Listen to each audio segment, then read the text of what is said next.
Hello, everybody, and welcome back to Behind Enemy Lines. As always, I'm David Taylor, Cat Daddy DT here. Get it out of the way first. My hair's green now. It's just going to be a thing. It's new, and we're just going to gloss over it from now on. He's growing green grass so the MetLife Stadium can actually have proper fielding and not ruin people's knees. Ooh, already we're starting early.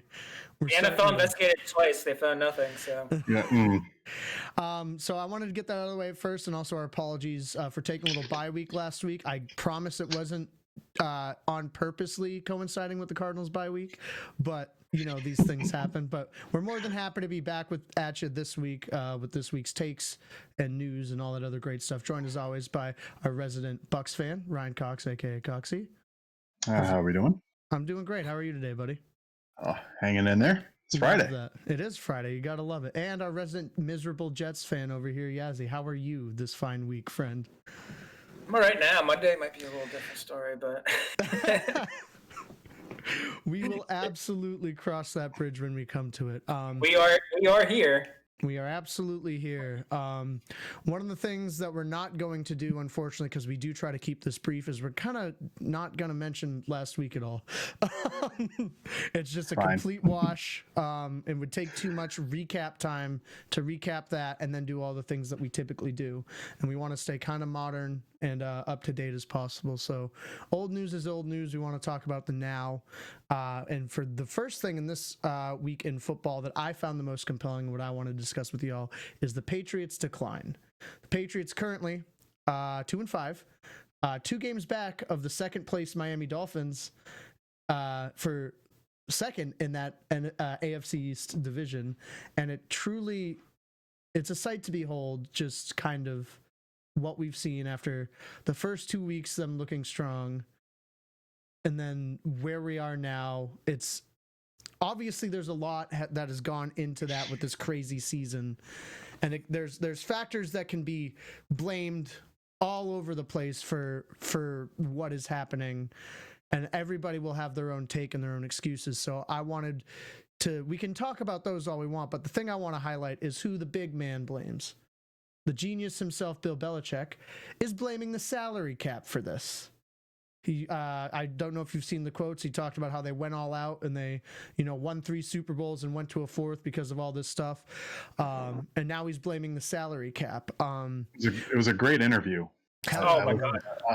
I listen to OMF every day, and that was a great interview. That was fun. I find that hilarious, and I'm going to kind of take the lead here with this just because I'm so fired up about it. And then I'm going to toss it to you guys for a change, because what? That's my initial reaction is, I thought you were the cap god. I thought you were the mastery genius behind all of these things, Bill. And now he's blaming the cap, which, again, as also the GM, he clearly has a hand in.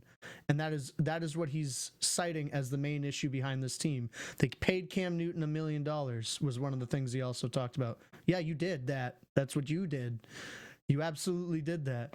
And he's talking about how cap constraints are directly related to this team's lack of success. But the point I want to bring up is, according to Over the Cap, currently the Patriots have the 8th most cap space in the NFL. So they're not strapped for cash. They're not in the red like Tennessee, which is another fun thing I looked up. Tennessee's the only team in the red. Everybody else has got, margins to work with. So this, I don't know. I'm just going off. I'm going off of Over the Cap, which is always a pretty accurate representation of salary caps. That's what everybody uses. But this team has the 8th most salary cap, and their genius coach and GM is blaming their lack of cap for their current ineptitude. And I wanted to get that out before our stats guy here, Ryan, used it, because I was proud to find it myself. He is the stats guy. Yeah, but I like to call DT and Coxie the stat whores. Yeah. You'll just go off your gut. He's doing it more than I am. But I find that complete argument and point incredibly moot, and I think it's a deflection of deeper seated problems within that organization. And that's going to be my jumping off point who wants to go first? This is such a meaty I discussion. think we both want to go first. Yeah, no, Jay, you take it. It's all you. Oh yeah, I was listening. I never listened to WEI ever because we get it in Portland, but I was listening to it all fucking week. What an odd quote! Are you fucking kidding me?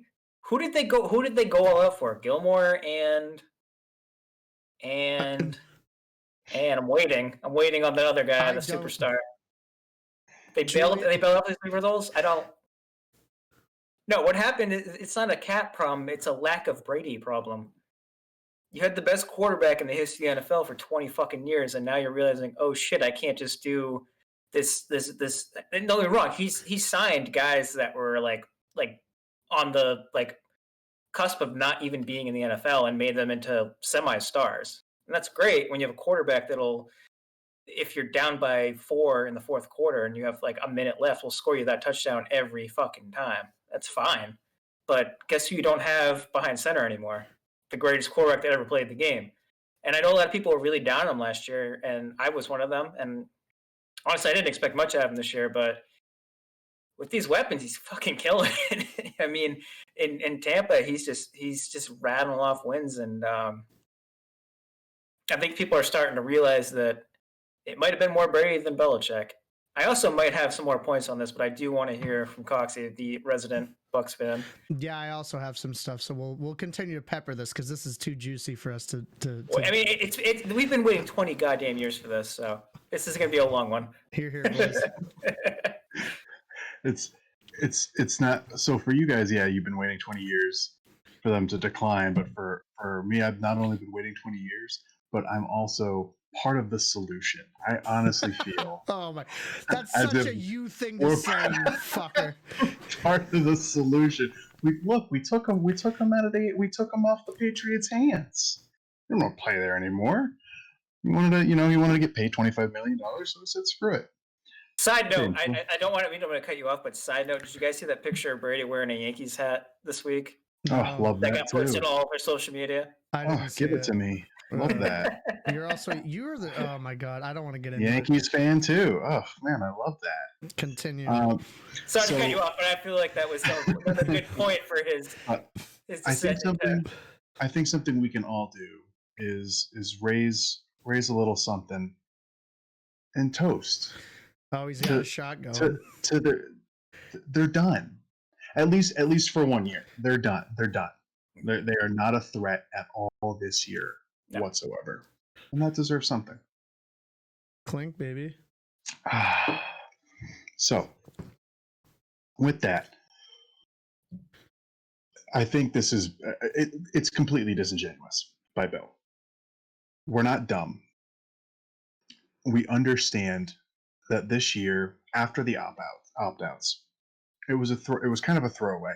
I mean, you could argue that, who was it? So they had Many opt-outs. Chung, Yeah, they had a lot. Chung, Hightower, Lacoste, Brandon Bolden, Marcus Cannon, and then Dan Vitale, Marquise Lee, who probably actually could have helped them. Marquise Lee probably could have helped them. And Turin, these were like Patrick Chung and Hightower were the two big ones. Mm-hmm. Those were the two big ones on the defense. Cannon too. I'd argue Cannon. Cannon's been a good OL. Cannon was a big Cannon as well. Yeah. But I think their O-line's doing relatively okay. Mm-hmm. Yeah, they're not doing bad. But they're I think Bill is. It's hard because I've been trying to understand Bill for like the last 5-10 years. It's really hard. But I think almost kind of what the Pittsburgh Steelers did last year. They had no Ben Roethlisberger, but they still tried to compete. Now, obviously, the Patriots, they're trying, but Bill's not putting anything into the squad in preparation and in saving for next year. But by doing this, I think what he's kind of doing is he's looking at what he actually has and goes, okay, what kind of value am I going to get out of these players? Am I going to find a diamond in the rough out of anybody? Because next year they're going to have to spend money. They have so much cap space. They have to spend money. They're going to have to put stuff around Cam Newton if they re-sign him. I doubt they will. So they're going to have to figure out their quarterback situation. They're going to have to figure out wide receivers. They're going to have to figure out tight ends. They're going to have to figure out a running back because Sonny Michel is not working. You can say Harris might be worth looking into and pairing him with Michel. That might be something that you can try. And James White doesn't have long left. So defensively, I think they're going to be okay. And I think you can see if they were going to go into a total rebuild, they would have moved Gilmore at the deadline, and they probably would have moved Tooney because Tooney's not going to resign. They're not going to pay Tooney that amount of money. Yeah. They're just not going to do it. So you would have seen them move Gilmore and Tooney if they were going to go into full rebuild, but they're not. So I think what they're going to actually try and do is I think Bill's going to, in the offseason, try and really work his magic and see what he can get for minimal. He's probably going to try and trade down a lot of those picks. He hates first and second round. He will trade back as much as he possibly freaking can. God knows why, especially in this last draft. They could have used wide receiver. No, they got that kid from Lenore Ryan, dude. Oh, yeah. Man, sorry. I was told he was the next head rate. I guess they were wrong on that one. So he doesn't, and I think the thing of it is I think he understands to some degree that he doesn't draft well. I think one of the biggest things about Bill Belichick is that whether or not we can understand his brain, I think he understands what his weaknesses are. Mm-hmm. And so, and sometimes we can't really perceive that he does. We think, he's so arrogant. I mean, look at the way he treats the mates. There's like an air of arrogance. To be fair, he's kind of earned it. But at the same time, don't treat us like we're dumb. Like these statements make us, you're treating people like we're dumb. Like we don't see like what's going on. Like we know you. Like Tom Brady leaving has killed you. It really has. Tom with this team, don't get me wrong. Tom with this team is not going 6-2 or 8-0 or any of that. Like this would be a 4-3 football team with Tom Brady. That's what this would be. I could see it. Yeah, I can see that too. That's all they would be. And no one would. And they'd be in the same. They'd be in the position of okay, well, we're going to fight for the division against the Bills, and if not, we're going to get a wild card. That's pretty much where they'd be.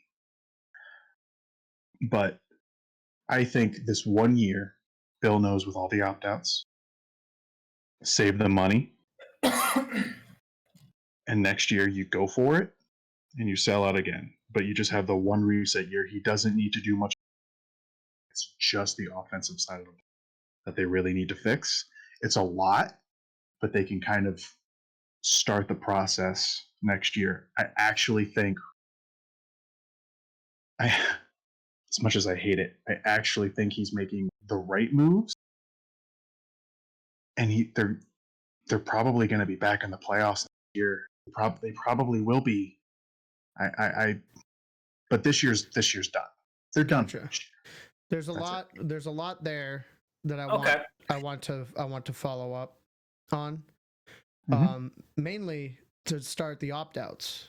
They led the league in opt-outs. Yep. Largely because it is known Bill Belichick is not fucking fun to play for. I think these players were looking, they were like, oh, this is a rough global situation, and they're trying to get me to go back. It's like when you have to try to go back to work after you had, work from home, but you don't super like your job or who you work for, and you're probably like, oh, is there a way I can, is there a way I can not finagle not doing this? Yeah. I honestly think this is not a joke, that's what a lot of those players did. They were like, I don't need the money. I can preserve my body, and I don't have to be around this fucking wet fart for 8 months. And they probably knew. They probably knew that this was what this was going to be. Mm-hmm. So I think while the opt-outs hurt them, I think in a weird way, it hurt them, but that's also Belichick's fault. Like, to bring it back, like, that is truly and firmly my belief as to why they had the most opt-outs. It's like, I don't want to, they're all just like, I don't want to fucking do that. Not in this situation. Like, so in getting, you brought up that, or I think it might have been Jason that brought up, we see that it's more Brady than it is Belichick. yeah. I really, really think that this debate is completely pointless. It's a 50-50 split. There are things that Brady brought to the table that Bill can't. Right. And there are things that Bill brought to the table that Brady can't. Right. Together, they were a force to be reckoned with. Doesn't but apart, they're awful. A losing record as a head coach without Brady starting. Yes, he does, but that's also unfair because I mean, it's not. That's the stats guy. Because it's like 3 seasons, so it's not. And it was one was with the Browns, one was with Drew Bledsoe, Drew Bledsoe was one of the best quarterbacks in the NFL when he was playing.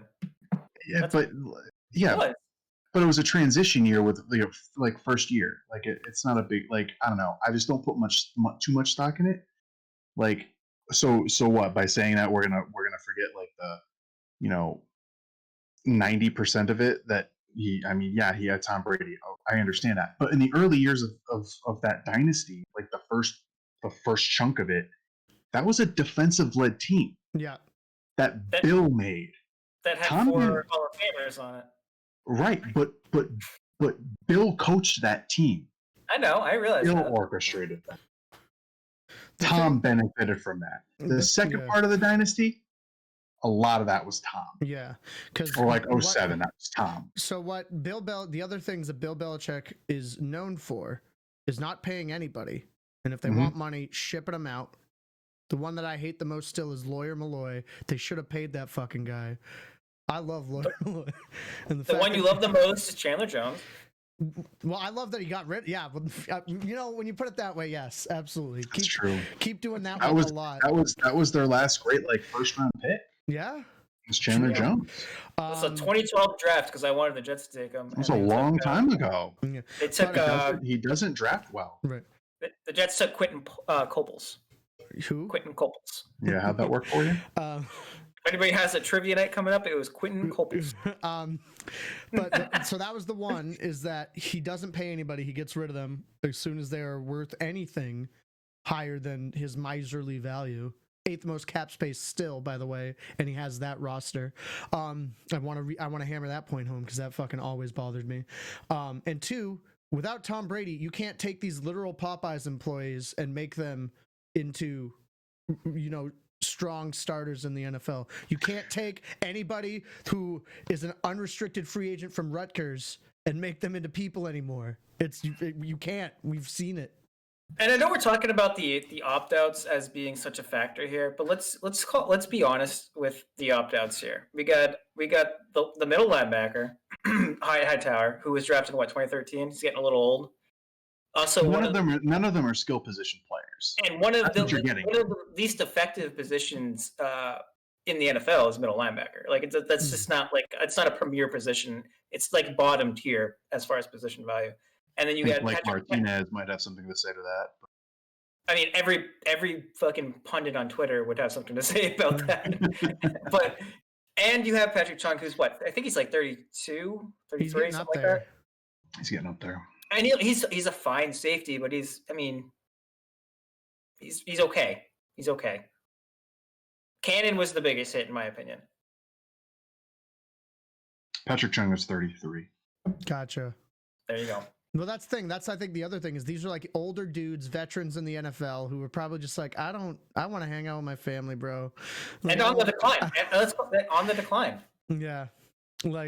And so I totally get that. I think it is a blow. I think anytime you lose players, it was kind of, this whole year is kind of generally unexpected, but yeah, it's a blow, but it's not as big a blow as the media made it out to be. Everybody was in Bill we trust. Everybody was in Bill we trust. He's got a plan. Apparently the plan was to take your young QB and shatter his confidence and have your $1 million man which is what he is, fumble in crunch time when Brady would have scored that touchdown. See, okay, so I think this is the crux of the thing. I actually think Bill does have a plan. I honestly do. Yeah, that's 20 years of like just complete propaganda Yeah, talk. you're Stockholm syndrome right now. No. Look, he's again, like you said, he doesn't want to pay people. He hates paying people.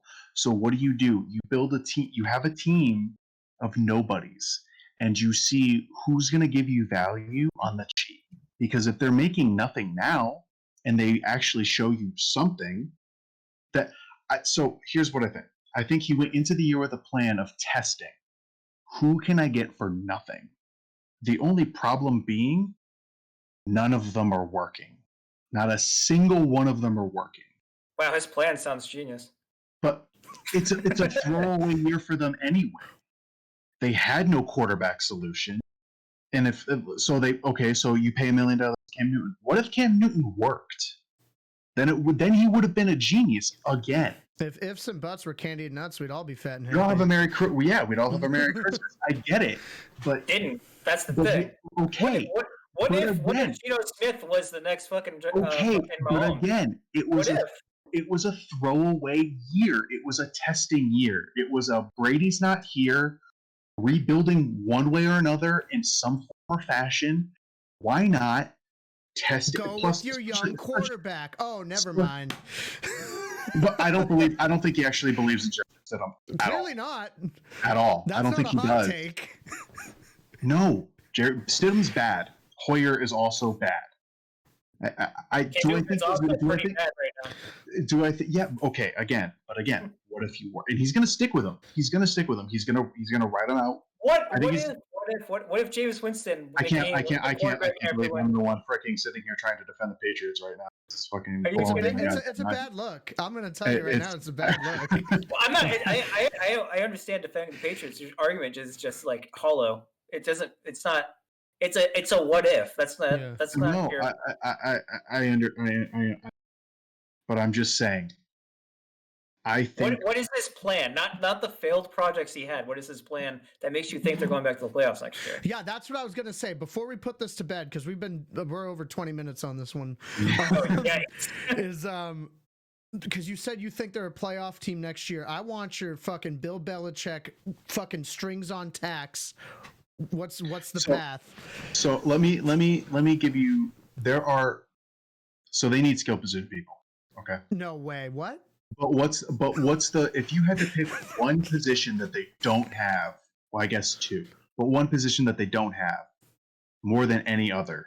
Quarterback. Wide receiver. They have 3 healthy wide receivers on the 53-man. Wide receiver. Okay. I'm going to give you a name of somebody who I think could help. I'm really surprised that they didn't go for them at the deadline. Percy Harvin. But like D.D. Westbrook. He plays for the Jets. Turn him around. He played, but he's a speedy wide receiver. Like he performed for the Jags. What's he doing now? The Jags don't play him.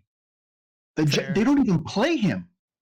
You're telling me that you couldn't have gone out for like a 7th or 8th round pick and picked up D.D. Westbrook? What about all that? I don't know why they didn't, but I'm saying that there are players like that out there at the skill positions that they could fill around Cam Newton, along with that's if they were signing him. I'm going whatever quarterback they go with. There are people that you can put around. The O-line is decent enough.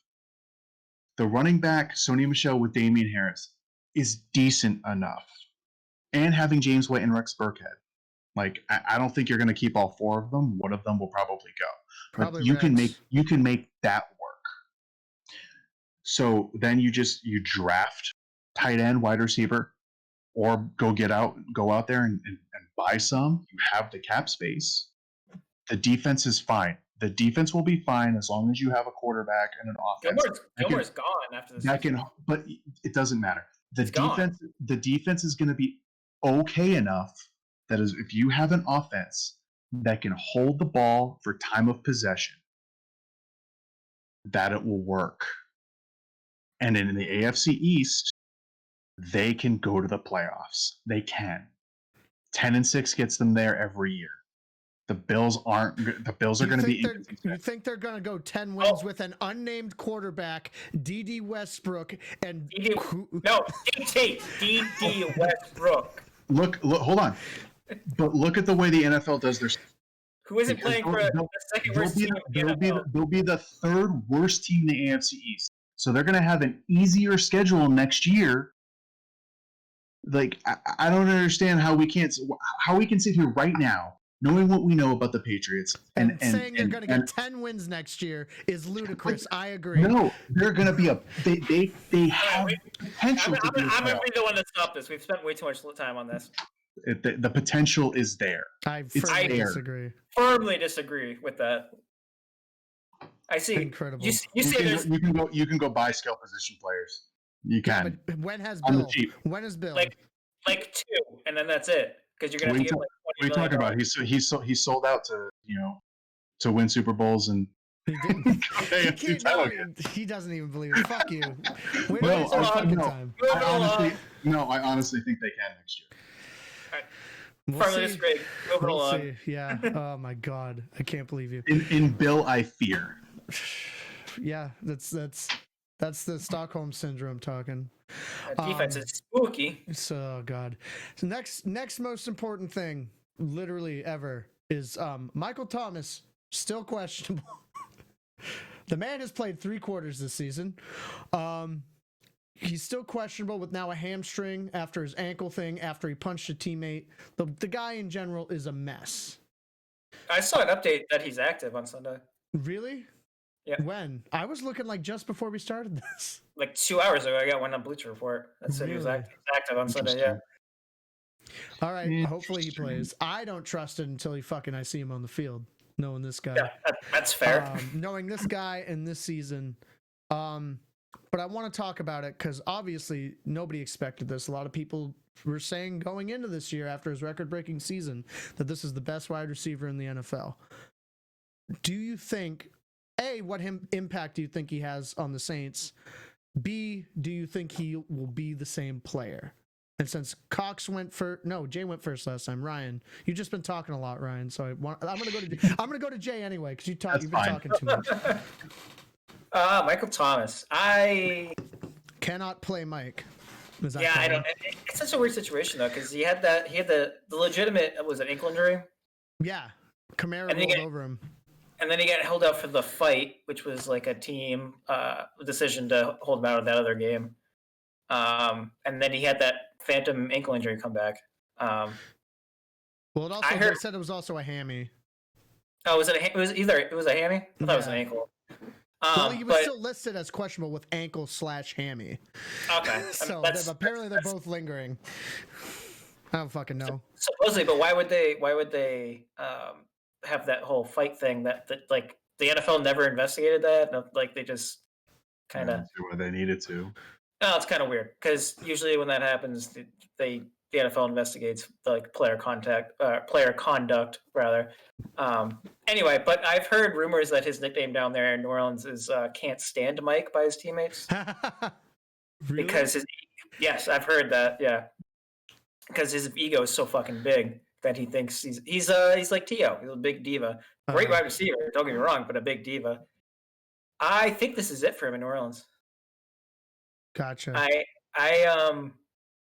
think he's phenomenal, but the things I've been hearing, and like this is just random Twitter bullshit, so who the fuck knows if it's actually true. This may be fake news, but it sounds like he's kind of worn out his welcome down there.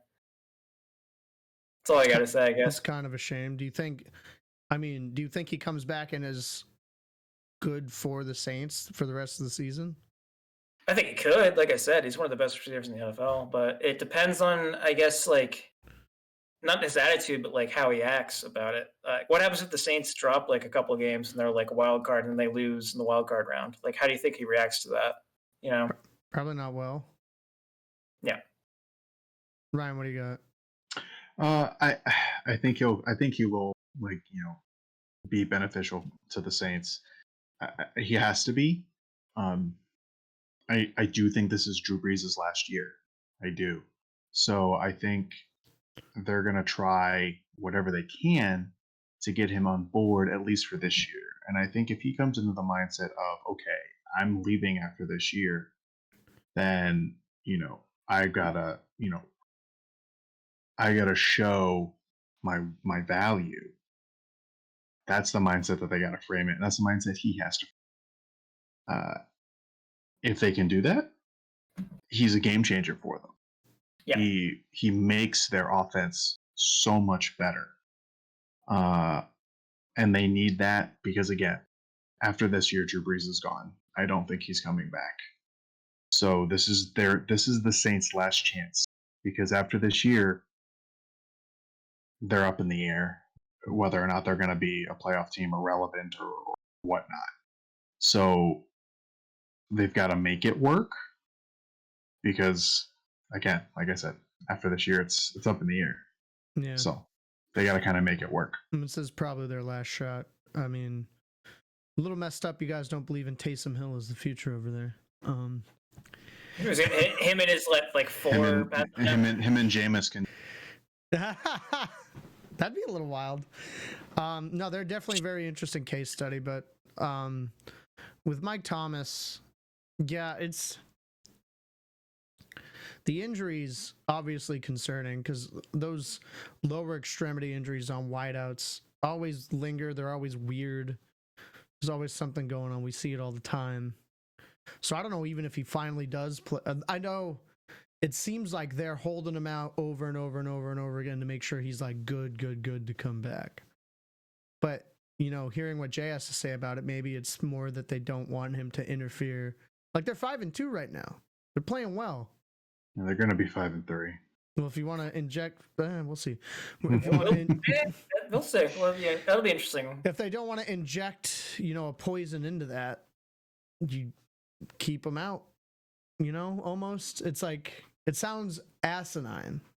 You really have to, as an organization, the Saints have to evaluate juice worth the squeeze. Yeah.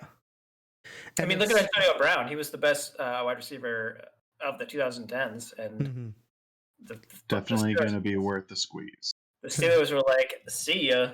Yeah. So I think it presents an interesting issue. Something about this makes me feel like he's never going to be back to that level. He had his record-breaking season, and this is the follow-up. How often does somebody do something like that, have something like this happen, and then go back? I think maybe AP, when he blew his knee out, came back and he was just as good. Is the only concrete example I can think of the last 10-15 years. Do you think that we look back on his career at this moment and go, what could have been? There's a chance. There's absolutely a chance. Is this the what could have been season for him? It could have been. I don't know if I can definitively say yes or no, just because he's still young and still so fucking good. Right. But that's the thing. But there's been so many players, to your point, that have done that same exact thing, and it would be a shame, just because there's so much fucking talent there to just see him fizzle up. Because at least Antonio Brown, he had his career. I mean, he was traded to the Raiders and he was 31, 32? Yeah, he was 8 or 9 years in. Yeah. So at least he had that career. This would be kind of a bigger blow, just because, I mean, shit, as early as last year, I had Michael Thomas as my wide receiver number 1 in the NFL. Mm-hmm.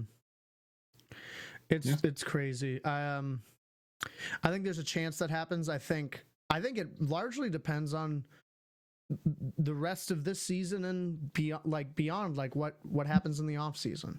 Mm-hmm. Yeah. Do you guys have a landing spot for him, just to get way in the tinfoil hat zone on it? If he were going to go somewhere else. Yeah. I can see Dallas. No. Oof. No. I can see them giving up on Gallup and Jerry Jones, just there's too much. They can't pay him. They can't pay him. I don't know why it's jumping out at me. My spirit, my soul, is telling me Chicago. Oh, that could be interesting. I don't know if he'd go there though. They need a quarterback. They don't need a receiver. Well, they're going to lose Allen Robinson and most likely this offseason. So maybe Allen Robinson can finally go play with a good quarterback. Dude's talent's been wasted. Mm-hmm. He could play with Trevor Lawrence. Yeah, you could. Yeah, not in New York. But, That's where he's going. Yeah, we'll see. All right. If Cox doesn't have a team, do you have a team? Just a fun little stab in the dark. San Francisco. Huh? They're hurt so like they need depth at that position. Like Mhm. like Debo Samuel and Brandon.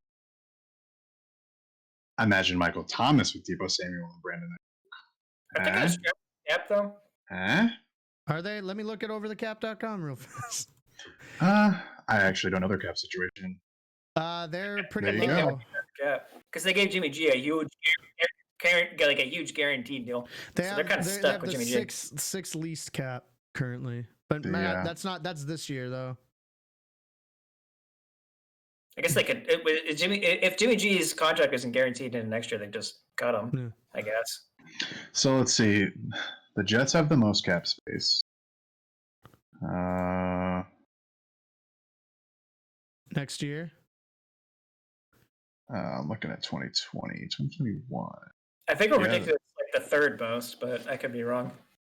No, 2021 you guys have Second. the most. Oh, do you? Okay, I have the Jets. So right here I have Jackson for 2021. I have. I'm on Spot Track. There's gonna be a lot of cuts that are gonna be made. So that they have the Jags, then the Jets, then the Colts, and the Patriots. Makes sense. Yeah, mine's Jets. What about what if he went to Washington? I've been speculating Washington for all my little like tinfoil hat picks, which is why I didn't pick them this time. I'm gonna put the tinfoil hat on real quick. Washington, they have Scary Terry. They sign Allen Robinson or Michael Thomas, one of the two. They're both fucking phenomenal. And then they let Alex Smith fall out. The Jets trade Sam Darnold to Washington when we draft Trevor Lawrence. Well, your GM seems to think that Sam Darnold is the cornerback of the futures.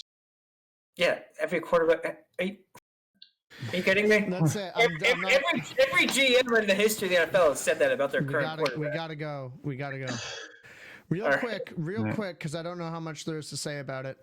COVID fines, specifically the Raiders, $500,000 for the team, $150,000 for Gruden, and the loss of their 6th-round pick. Davis, I don't know which one's in charge now. It's not Al, he's dead.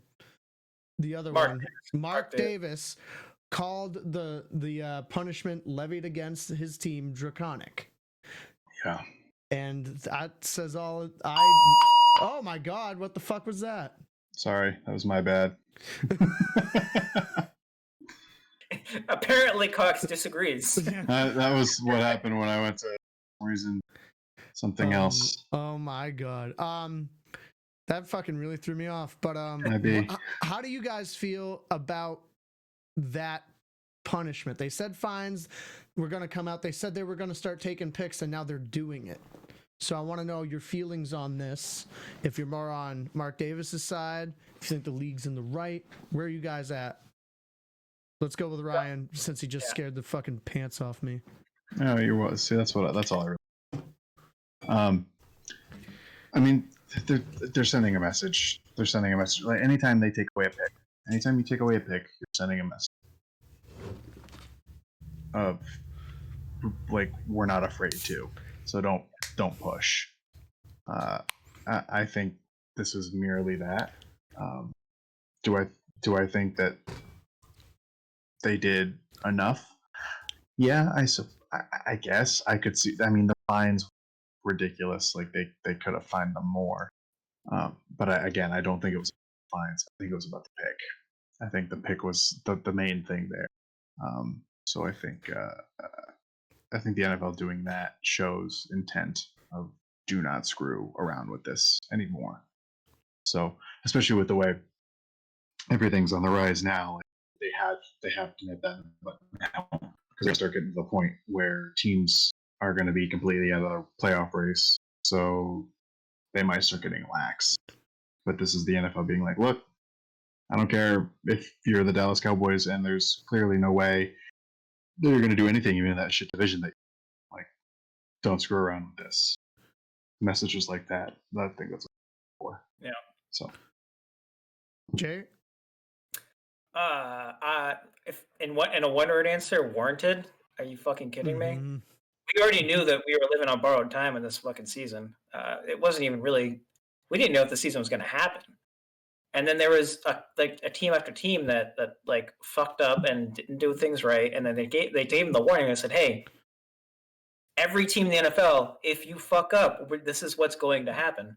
And they clearly didn't listen. So guess what happens? We're stealing a draft pick. Mhm. And a 6th-rounder, like, well, a lot of people don't think 6th-rounders a lot. There have been some pretty good 6th-rounders that have competed in the NFL for many years. Mhm. So I think it's warranted, absolutely, and I think that Mhm. they should. Actually, I think they should continue with this. Honestly, Yeah. not necessarily like if somebody pops for COVID, but if they can trace it back to somebody being like absolutely irresponsible Yeah. with their daily activity because they Mhm. have the contact tracing, then yeah, they should absolutely take draft picks away. Mhm. Like we're in the middle of a pandemic. Like get your shit together, and Yeah. this so is not a right. This is like this year shouldn't have really happened. I was surprised this year even happened. So that's my opinion. just so we're clear, Tom Brady was taken. Yeah, So that was the a sixth round does mean something. Yeah. Wasn't Antonio Brown a 6th-rounder? He was I 6th can or check. 7th. I He believe was he was definitely 6th. 6th or 7th. Yeah. I agree. Like, just do the things. It's really annoying to see like people not wearing masks on the sideline.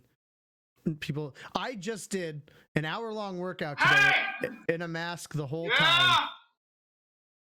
The fuck? What is going on at your house? Don't ask questions. Just keep Oh my going. god, it's hard. He's got like little fucking noise commands now.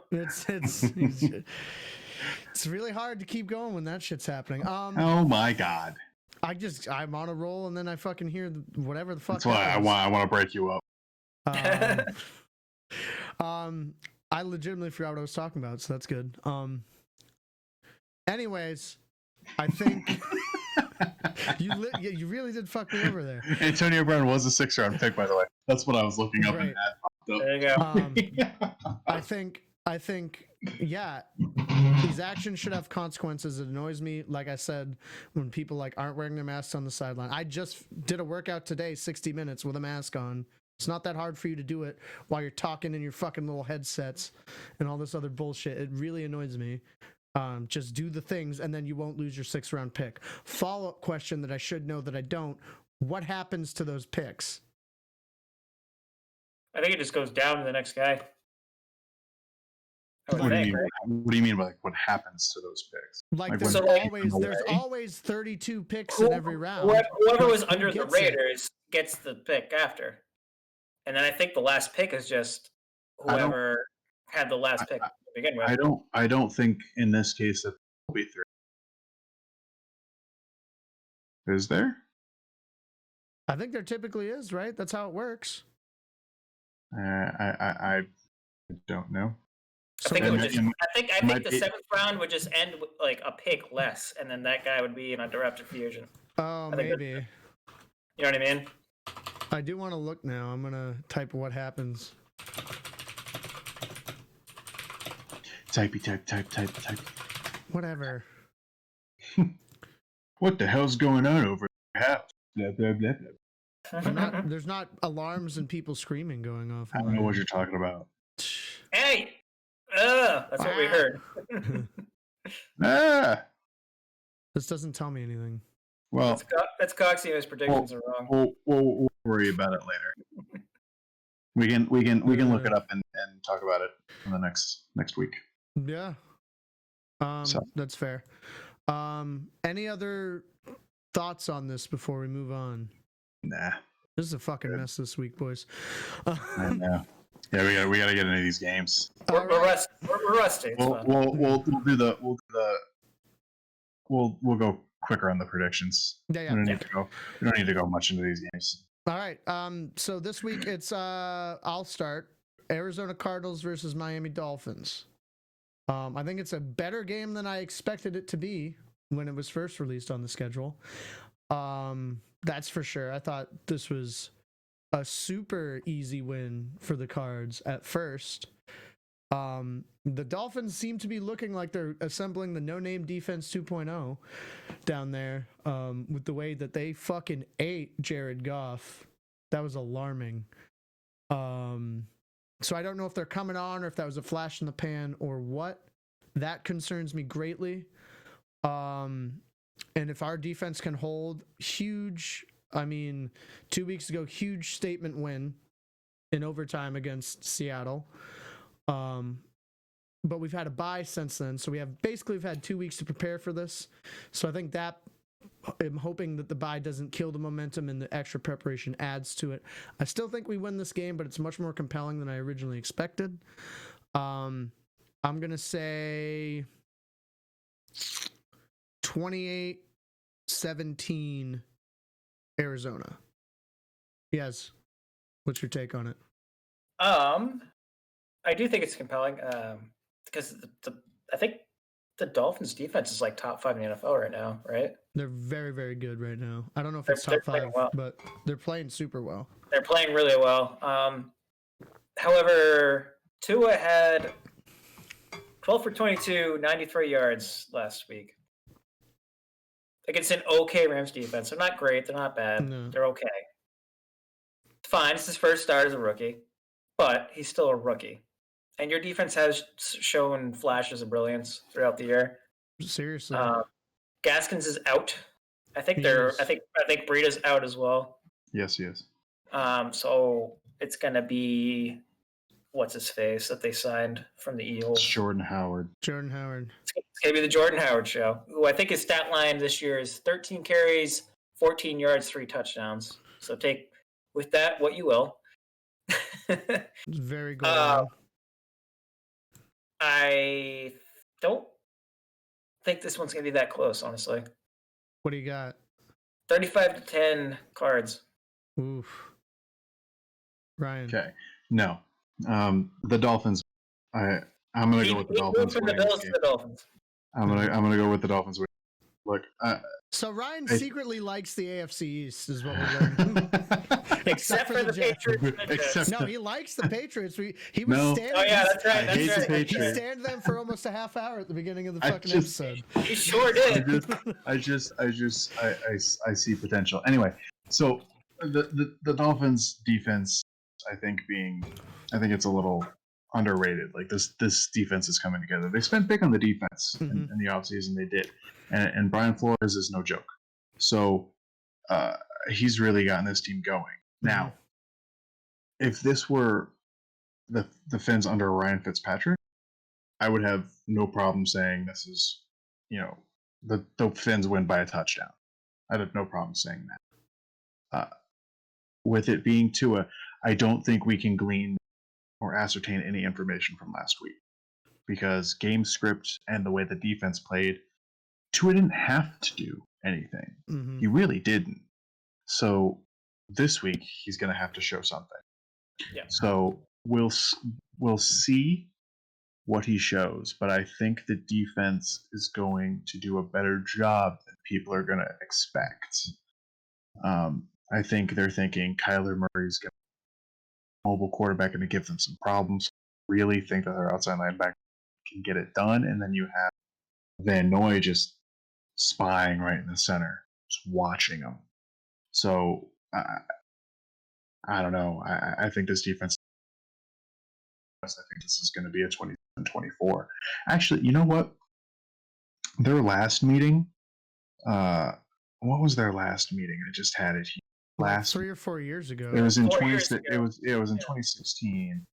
It's an entirely different team. Yeah, okay, I understand. Not even the same team. but the score line is what I was getting at. It was 26-23 Dolphins. I'm gonna go with that same score. Okay. 26-23 Dolphins. Okay. All right. Yeah, I think, like I said, I think the game's more compelling. I think it's that offense with no running backs for Miami, playing a defense that just picked off Russell Wilson 3 times against Tua, who didn't have to throw and didn't throw efficiently when he did. Bad offensive line. Bad. The Cards also.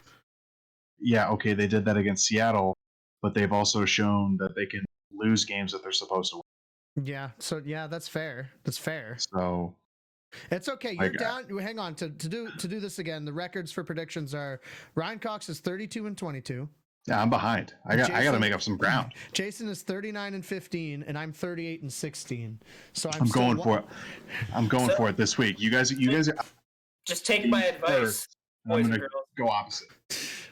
You're one game on me, first of all. How dare you? Hey, win by inch, win by mile. Win's a win, man.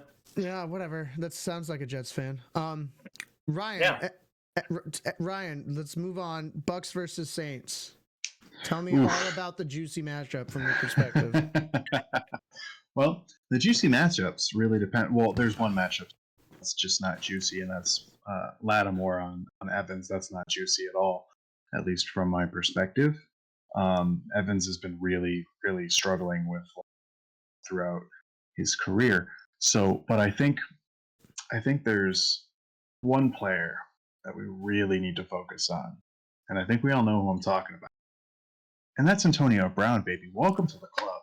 I was gonna say Alvin Kamara. You know, the best running back. No, screw him. I was gonna say Ronald Jones. Antonio Brown. No, Antonio Brown. That's where you're wrong. It's Antonio because Rojo's gonna get pushed to the backside for. So it's Antonio Brown. Antonio Brown's gonna be the difference. Antonio Brown, like if Godwin's gonna play, he's expected to play, but I don't think he's gonna be like a full participant. You know, he's going to be limited what he can do. But Antonio Brown is going to make this offense just take it an even greater. He was with the Steelers.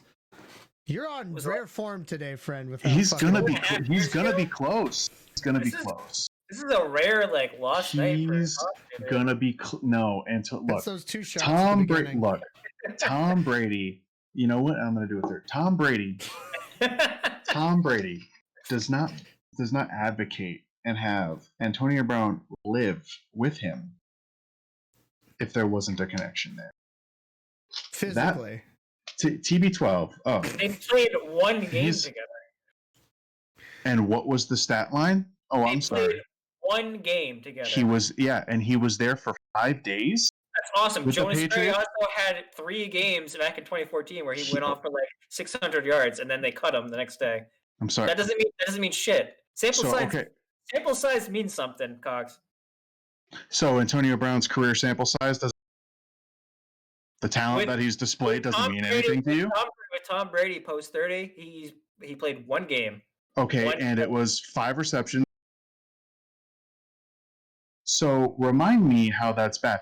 And that was when he was the lead receiver with New England because New England really had nobody else. So now he's going to Tampa Bay where he's got other people like Evans and Godwin to run decoy with other cornerbacks. So he's probably going to get the second or third best team. So I think you're very wrong. Do you see the shape he's in? He's in great shape. And if you actually think that Antonio Brown hasn't been working out with Tom Brady the entire time that he's been with Tom Brady, you're out of your damn mind. All right. I would very much hope that an NFL wide receiver was in good shape. Antonio Brown is legit. If you want to sit there and say that his talent is legit, you're out of your damn mind. If you want to sit there and say that Tom Brady can't get him the ball, you're out of your damn mind. He was there in New England. Make your shot take. He scores 2 touchdowns and 150 He scores 2 yards. touchdowns. I don't know. Yards. Not 150. He'll go over 100. He'll go over 100 yards with at least a touchdown. Oh no! You just said 2. You just said that. I think he's going to get 2, but I'm not going to do a shot for 2. Oh, he's not confident. So you don't believe in your shot bet. He's not confident. Are you serious? He's not confident in his boy. Fine, I'll go with the 2. I'll take that right now. That's my shot bet. Fine. He does not get 2 touchdowns. Antonio Brown is going to be a huge difference maker on this team. He 100% is. Mm-hmm. And that you can sit there and deny it all you want. Score and let's move on. 30. It's going to be 35-24 bucks. We're at 54 minutes because you can't stop pontificating. Well, people keep questioning my. Jay. my You're things. goddamn right I do. All right, so before this, I have to take the 2 shots because it's my pick. Yeah. No, I meant like pick his game first. Oh, Saints 31-28. Oh, that's a close game. I think it'll be close. I do not think Antonio Brown really is a difference maker in this game at all. Give me. Then you don't watch football. I watch a lot of football. Give me 34-31 New Orleans. Mike Thomas is back. He's a bigger difference maker in this game than Antonio Brown. I mean, that he should be. Yeah, he still should be. Well, that's what I'm saying. That's what I'm saying. That's fine. That's fine. Over 100 yards and 2 touchdowns is a pretty big difference maker. Michael Thomas. That guy can go for 10 receptions, 175 yards, and 3 scores. Jay, move on. Jay. All right, we're doing. We're at 55 minutes, boys. We're already gonna have to fucking. That's fine. We can do the last bits real quick. We're doing Jets bats next. I gotta grab my shots. Yeah, who cares? Shots. All right. I'll be One back. of the worst Monday Night Football games. I'll be back in 2 seconds. Oh my god. He didn't even prepare. Yeah, I know. Seriously, I'll go into Yeah. Jets Pats. The Jets suck. The Pats suck. This game is going to be a suck fest. But the Pats will suck just a little bit less. Though this is the Jets' last chance to really win a game. Mm-hmm. So, I mean, they'll probably come out swinging. But I mean, they're so bad. Like they're so bad. I will take New England. I will take them 20-13. Gotcha. I'm gonna hate watching this game, but I'm gonna do it just to laugh. Mm-hmm. Yeah, it's gonna be a rough one. I agree. Oh, dude, I hope there's a butt fumble. I want Cam to do the butt fumble this time. Yeah, absolutely. I think I want it for me, and I want it for Jay. I think the Jets win this game. I want them to. Man. So bad. I think I do too. I think the X factor is Jamison Crowder. He's the most talented guy on either offense, and I think it shows in this game. And I think all right. So before I left, I heard the bullshit about the Jets suck. The Jets suck. So they do. They're not good. Oh, the Pats are that much better? No, he literally said they're not. They're 2 wins better. But he did also say that the Pats suck. You missed that part because you're. I did say that because they do suck. That's what I love about Jay. He's always the victim. Woe is him. Oh, woe is me. Coxie, shut the fuck up. You give me shit literally all the time about the Jets. You cannot say, "Oh, and yet you play the victim, and though your team has a better win percentage than my team does in history, so stop playing the victim. Shut the hell up. Your organization sucks. Move on." Well, Woody Johnson's coming back, so. Yeah, sure. All right, do these shots and let's get going. This one's to fire sucking. Drills. Just take it. Did you say fire drills? Chinese fire drills. Yeah, that's what I said. Get over it. All right. Those are taxed now. Oh God. We're not doing that one. No, we're absolutely not. This one is to Trevor Lawrence.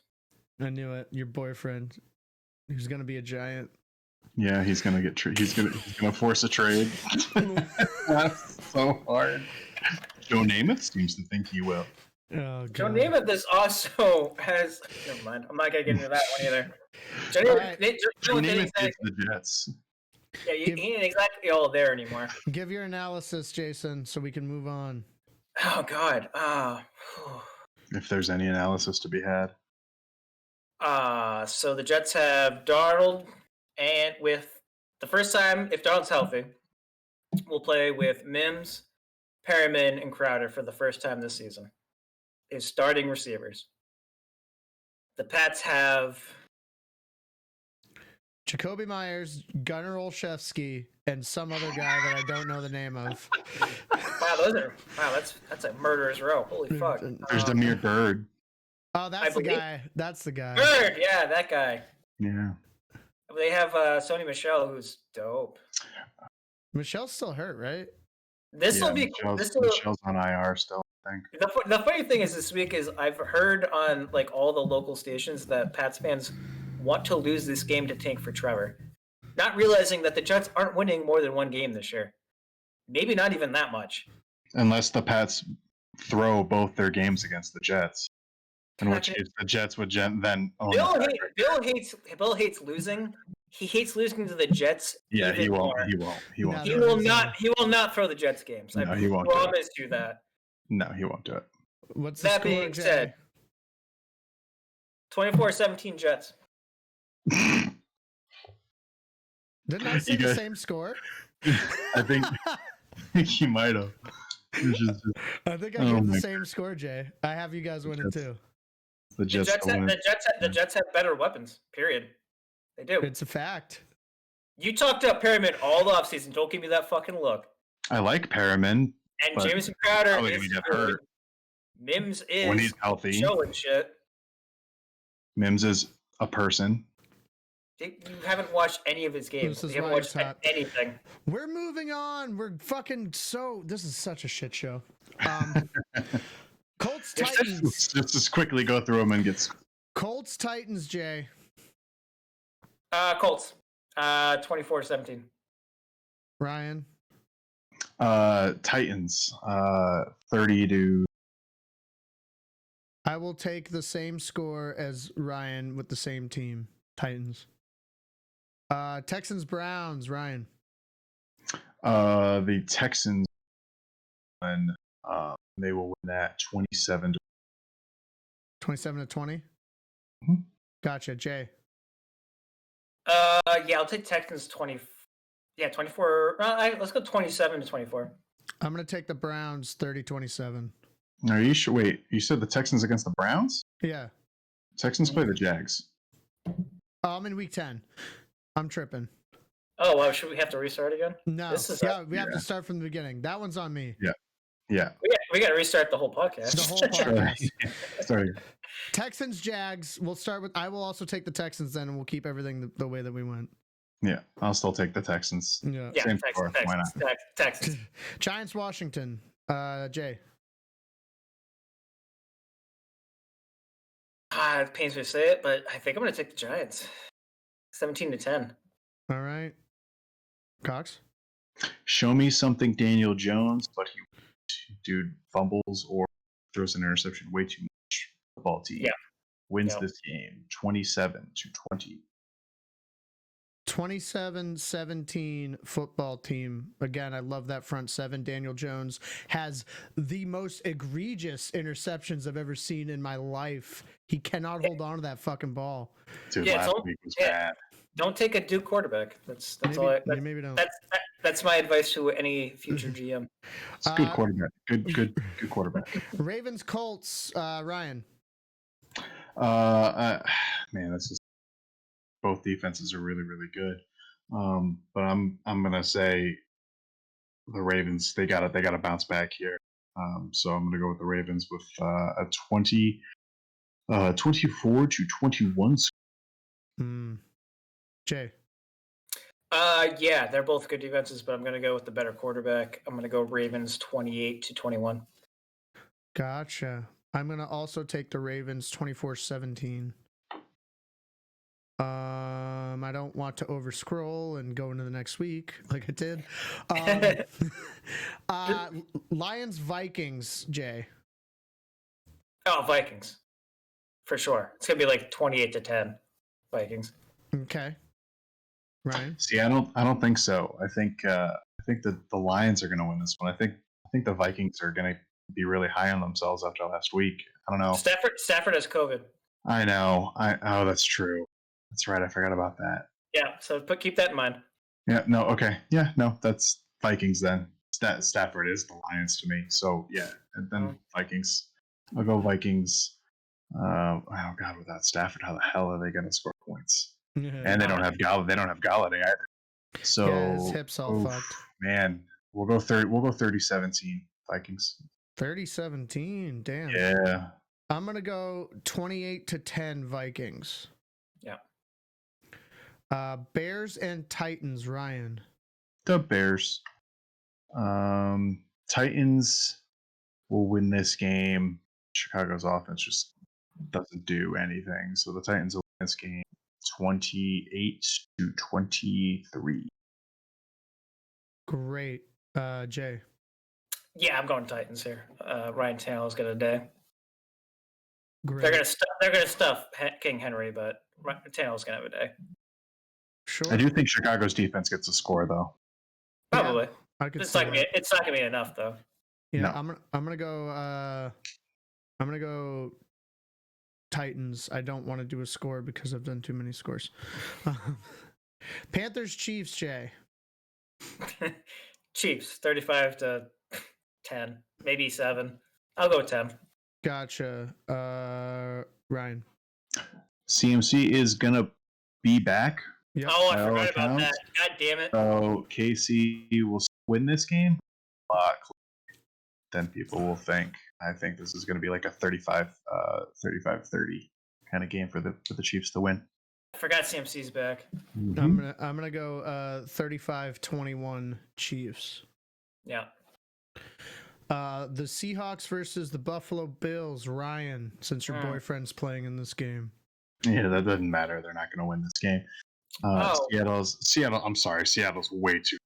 Did you guys break up? Good. Seattle's way too good. They're not better than Seattle. Did you guys? No. Wait. I love Russell Wilson way more than I love Josh Allen. So You guys broke up? Buffalo's defense can't stop anything, but again, neither can Seattle's. But Seattle's offense is way better. DK Metcalf is unreal. Seattle wins this. This will be a shootout. It'll be a 37 for Seattle. Gotcha. Jay? Well, I'm pretty distressed because apparently Coxie and Josh Allen broke up. Yeah. So I don't know how I'm going to deal with this. I'm gonna But eat about A it. rough week. How many like pints of Ben and Jerry's have you had? Yeah. Are you doing okay? A tub or a tank full. No, I got Seahawks here. Fucking Russell Wilson's an animal. But the thing that really concerns me is that I think the Seahawks are down to like their 4th running back. Yeah, So- DJ Dallas. So it's going to be down to their 4th running back, and it's literally going to be Matters. it's literally going to be all on Russell Wilson, and I will take Russell Wilson on that bet every fucking With time. DK Metcalf and Tyler Lockett, yeah, that's a safe Yeah, bet. 31-17. I'm gonna go 38-27 Seahawks. Yeah, That's the tweet. that's the Broncos Jesus. Broncos Falcons, Jay. Broncos Falcons. Ooh. That's hard because the Falcons are a better team, but they always find great ways to lose. I'll still go with the Falcons here, 27-24. Gotcha. Cox. I'm gonna go with the Falcons again, but with a bigger scoreline difference. I'm gonna go 30-13. I'm gonna go. Hang on, I gotta check something. Go Raheem Morris. That's what I have to say. It's in Atlanta, and I'm gonna go with what seems to be the trend both in football and just in general, and say that you can't hold a lead in Georgia, and say that the Broncos win this game, like 21-17. You know, here's the thing. It would not completely surprise me if the Broncos did pull this one out. That's why I'm taking them. The receivers are pretty unreal.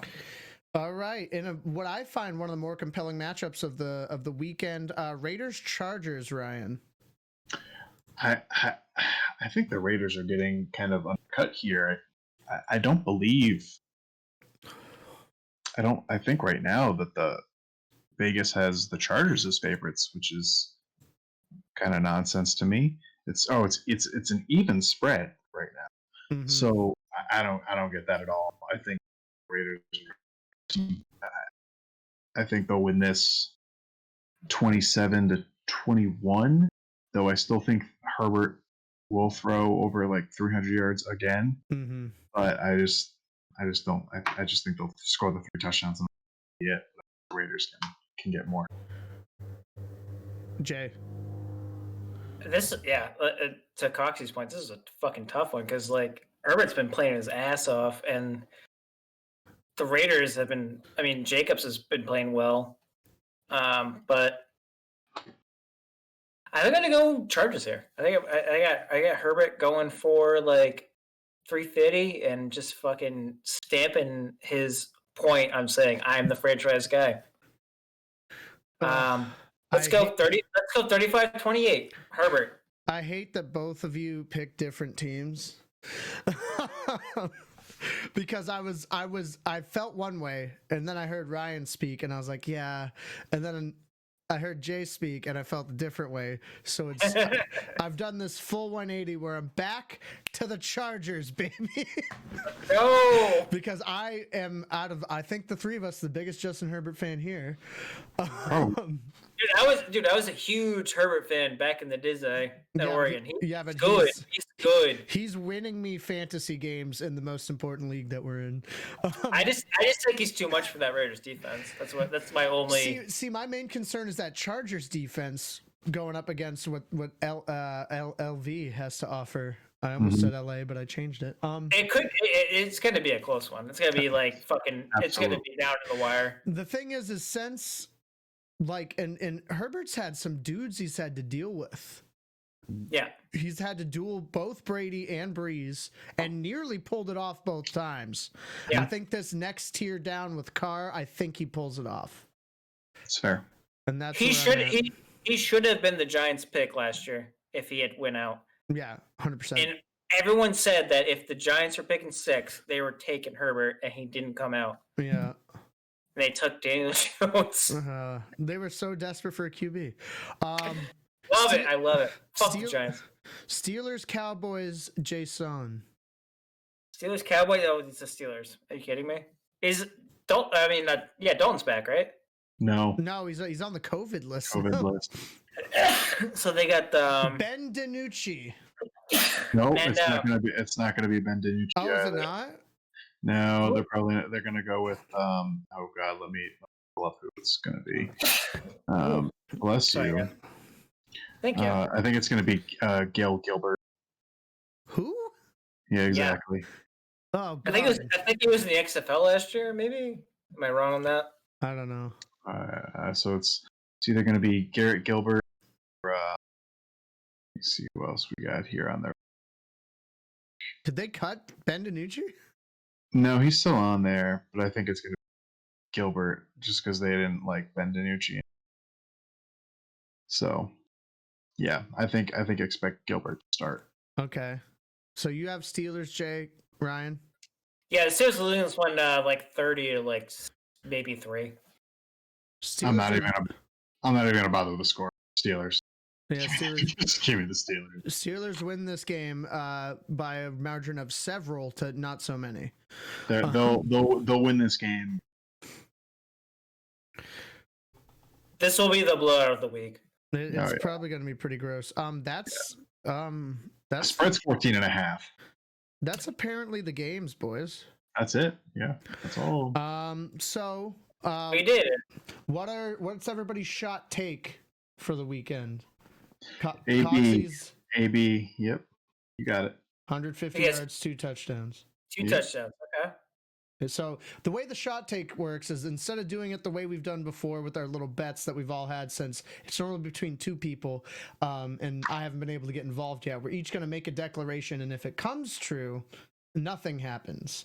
If it doesn't come true, we take a shot. So that's your shot take of the week. Jay, what do you got? Denzel Mims will have over 50 yards receiving. Oh wow! Has he come close to that? He has not. But you want me to have a hard take? I'll have a hard take. Yeah, 50. Wow, 50 yards. Yikes! This kid, I swear to God. All right. He takes days off my life. The Bills will lose to the Seahawks, and Singletary will have 100 yards rushing. Okay. in a loss. That's my hot take. 100 yards rushing and a loss. Okay. You better have a shot ready because Singletary ain't gonna. All right. I'll have you guys pick my shot take. Okay. Both Kyler Murray related. Okay. And I like both of them, but I don't know which one's saucier. It's either that Kyler rushes for 2 TDs in this game, or he scores 4 total TDs. 4 total. 4 total. 4 total. Yeah. Kyler Murray scores 4 total TDs is my shot take against that Miami Dolphins. Am I supposed to pick one for my team? Because I'll pick one for my team. No. I just kind of was grasping at straws at what to do, and then it was my turn. So. No, you go. If you want me to pick one for my team, I will. No, you don't have to. Your team sucks. No one cares. So those are the shot takes as of yet. This is the guy that's team sucked for 20 fucking years. When was the last time your team won a Super Bowl? Boys, we're at over an hour and 15. Let's fucking go. The big debate question for this week, since we're halfway through the season and everybody's already doing it, the debate question is, who's the midseason MVP? I don't know if there's going to be a ton of debate. Let's throw in some people for argument's sake. I mean, I'll open because I rarely open. I don't think it's close, and I think it's Russell Wilson. I don't think anybody's gonna. He's on pace. He's on pace for 59 touchdowns. Yeah, passing this season. I mean, he's carried that team because defense has been so bad. Yeah, he has 26 touchdowns. His interception rate is 2.3, which is ridiculous. I'm 16th in the NFL, not great, but 26 touchdowns. But in the halftime of the season, he's on pace to beat Peyton Manning's record. Yeah, he's on pace for 59. He's also he's averaging a TD every 7 pass attempts or something. But hot take, Patrick Mahomes has an 0.4 interception rate. So I guess I think I would say if I were to pick right now, it'd be Russell Wilson. But what are some other names you guys want to throw out for argument's sake? Aaron Rodgers. Could. He's playing better than he did when he won the MVP. Yeah. 0.8 interception percentage. Yeah. 20 touchdowns. Almost 2,000 yards. I don't really want to make the argument for Tom. I don't really want to make. All right, so Tom's over 4. I'll give you the stats. 2189 yards, 66.2% completions. Tom's the MVP for the Bucks, but he's not the NFL. 20 touchdowns, which is tied 3rd. 1.3% interception percentage, which is tied 5th. Here's the big one. He has 6 rushing yards. Oh my God, mobile. But I think he's got 2 rushing teams. He does. You're right. For argument's sake, because other pundits are still putting him in the race, Kyler Murray has a shot. Not full blown stats wise, but it's because of the electricity he brings. Yeah, that's fair. He's on pace for 46 total touchdowns. Yep. He's following in the Patrick Mahomes and Lamar Jackson mold of a sophomore QB who's breaking the game. Mm-hmm. Yeah. And people are really gravitating towards that when they lean into these things. He also has a surprisingly easy schedule to finish the year. Yeah, I know, and I'm very excited for that. On a personal note, we're 5-2, and the rest of the schedule looks pretty solid once we get past Seattle again. If we sweep Seattle, we have a shot at that fucking division. Oh yeah, absolutely. Oh my God, yeah, for sure. I'm gonna be fully erect for that one, boys. And here's my point. It's so much more fun when your team's in it. Yeah. And I know that Coxie is so fucking excited. Do you know what that's like, though? His team is final. Honey. Like, do you know what that's like, We really? went to back-to-back AFC championship. Yeah, but did you go to a Super Bowl? I remember my team's Super Bowl. Do you? In 2000? Okay. When you were 7? Yeah, with Dexter Jackson? When you were 7 years old? All right. I was in watched that and fourth grade. I was watching that and actively rooted for the Raiders. I just want you to know. This is before I ever knew you. Well, it didn't work out for you, so No, it I'm gonna didn't. pull Don Draper. I don't even think about you. that's fine. The whole league doesn't think about you. Oh man. Well, the whole league doesn't think about you either because you're So gonna is lose there well. any That's a lie. guys, any parting points on this MVP thing? Yeah, I'm actually rooting against the Bucks now because Coxie's an asshole. That's fair. That has nothing to do with the conversation. I mean, depending. Everybody give me your top 3 for argument's sake. Top 3 MVPs? Yeah.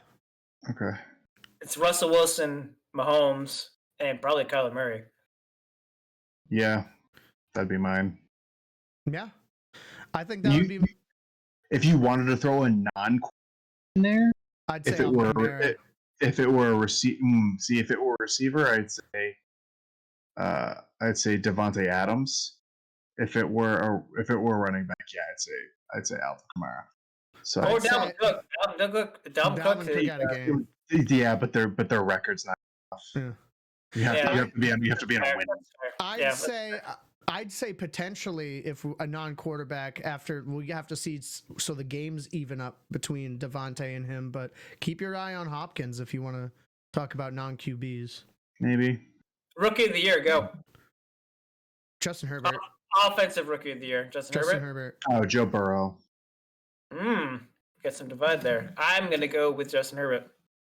We had this as a debate question like 3 weeks ago. Yeah, I think Joe Burrow's just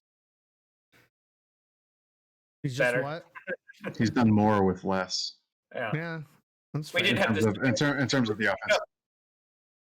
I apologize to the viewers. We had a shit show of a night. It was a mess. We're a little over an hour and 20.